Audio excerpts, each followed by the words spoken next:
Écoutez, la vie est simple. Je pense que c'est l'être humain qui veut compliquer les choses. En réalité, je finis de plus en plus par comprendre que la vie est très simple. Tout est question de checklist. En fait, ce sont les émotions qui viennent un peu pourrir, qui viennent un peu parasiter la vie de l'être humain. On a tendance à dire, ou bien à se plaindre, pour être beaucoup plus précis, que la vie est difficile, etc. La vie est dure, la vie nous tabasse, etc., etc., etc.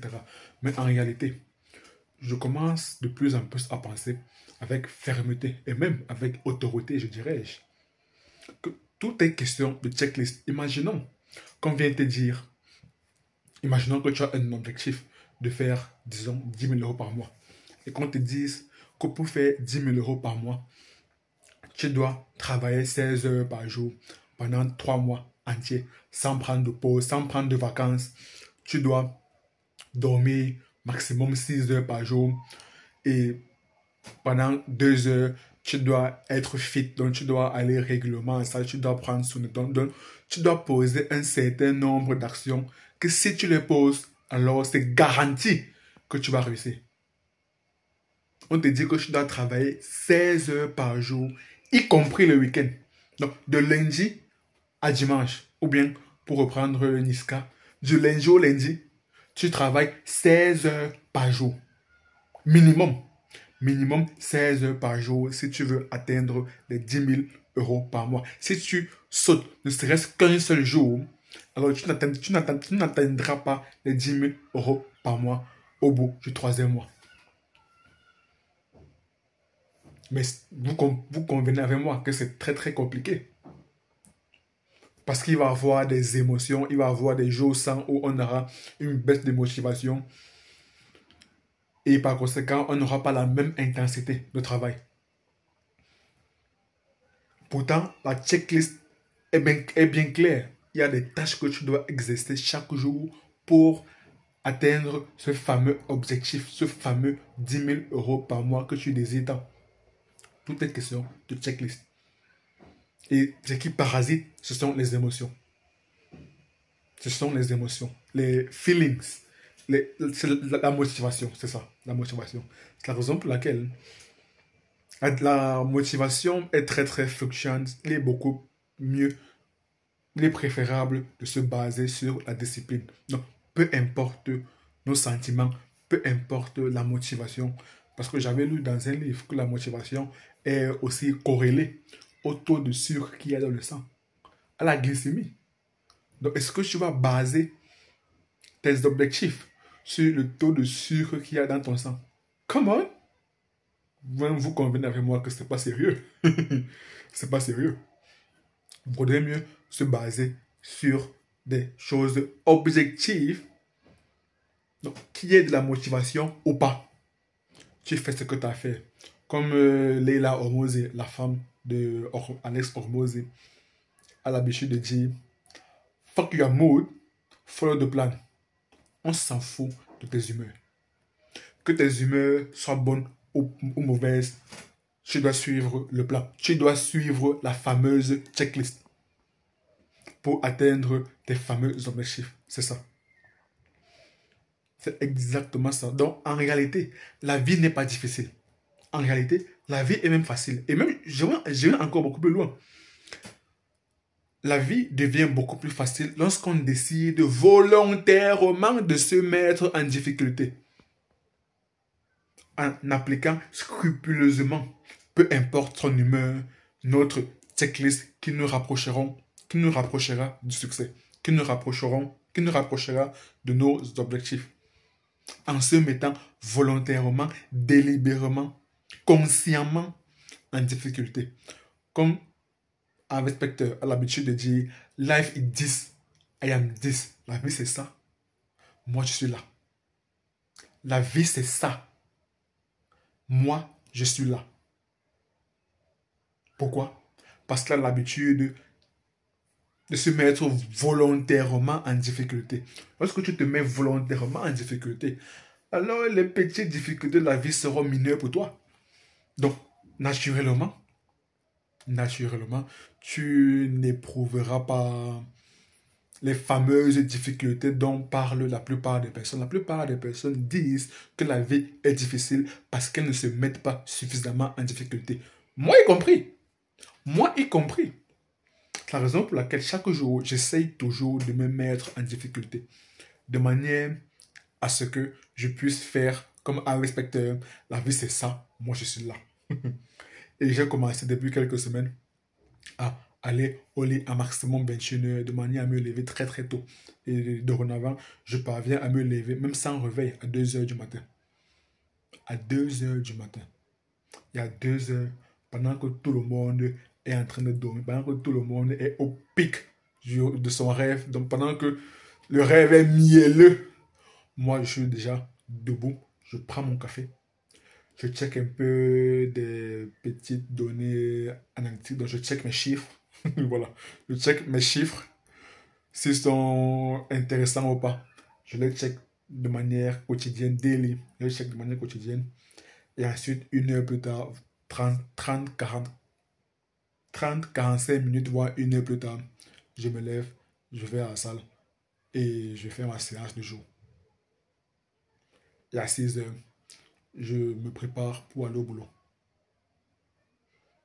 Ça, c'est ma vie. Ça, c'est ma routine. J'essaye de me mettre en difficulté.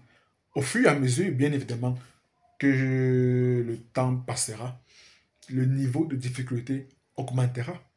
Le niveau de sacrifice augmentera naturellement. Parce que plus tes objectifs sont élevés, plus les sacrifices que tu dois faire doivent également être élevés.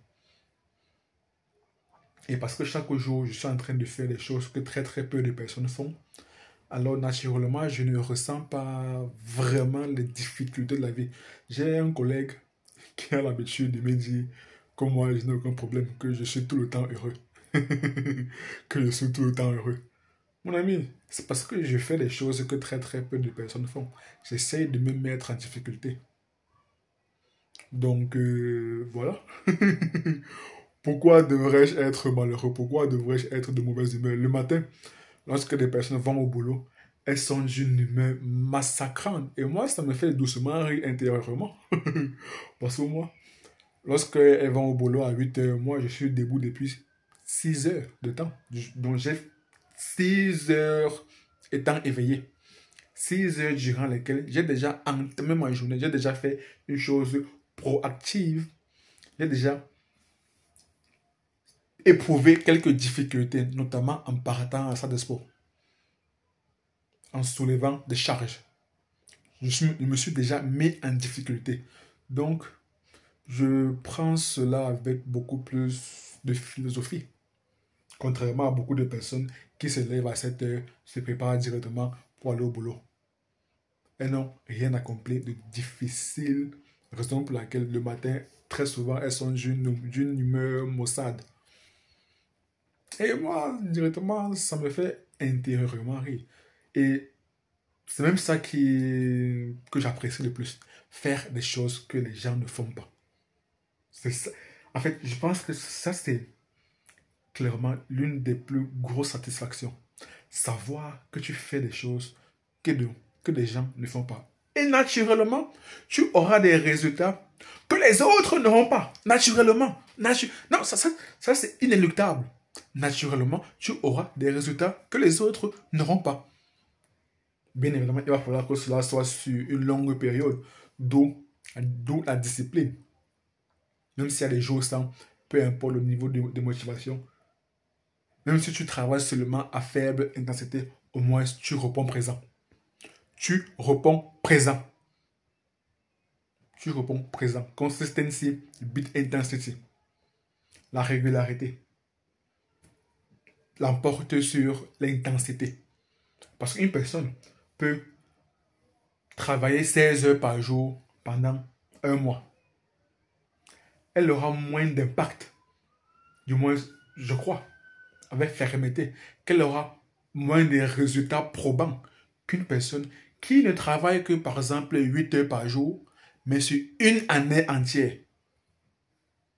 Donc, c'est bien beau de travailler dur, oui, c'est intéressant, c'est même primordial, mais il faudrait travailler dur sur le long terme. Et lorsque j'étais en école d'ingénierie, nous avons vu, si mes souvenirs sont bons, si ma mémoire est bonne, que le court terme correspond à 3 mois, le moyen terme correspond à 6 mois et le long terme commence à partir d'un an. À partir d'un an.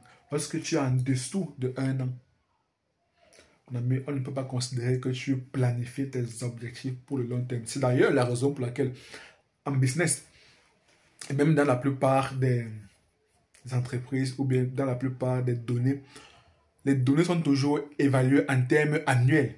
Lorsqu'on parle de chiffre d'affaires, très souvent c'est le chiffre d'affaires annuel. On ne parle pas de chiffre d'affaires mensuel ou bien trimestriel ou bien semestriel. On parle du chiffre d'affaires annuel sur une période d'un an. L'exercice, que ce soit en comptabilité ou bien en marketing ou bien en vente, très souvent, la période, l'exercice est un exercice annuel. C'est une période annuelle. Donc, tout ça pour dire que la vie, en fin de compte, est très très simple. La vie, c'est juste une checklist. Donc, tu as tes objectifs, tu définis les objectifs, les tâches que tu dois faire pour atteindre tes objectifs et tout ce que tu as à faire de manière régulière, idéalement de manière quotidienne, est de faire toutes les tâches en question, peu importe ton humeur.